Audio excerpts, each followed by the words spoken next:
rajin berolahraga, jaga berat badan, itulah asas gizi seimbang. Kekurangan zat makanan di kalangan remaja boleh berlaku akibat pengambilan makanan yang tidak mencukupi, penyerapan yang tidak baik, peningkatan keperluan dan kehilangan nutrien, penggunaan nutrien yang tidak boleh oleh badan, infeksi atau jangkitan kuman, kemiskinan, pantang dan pengambilan makanan.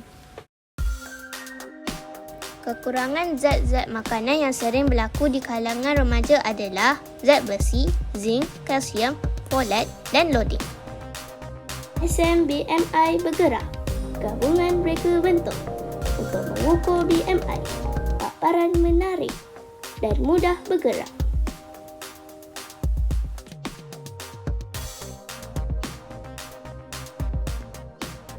Sungguh unik mesin BMI ini. Saya sebagai guru sukan mudah membawanya dari kantin ke padang sekolah.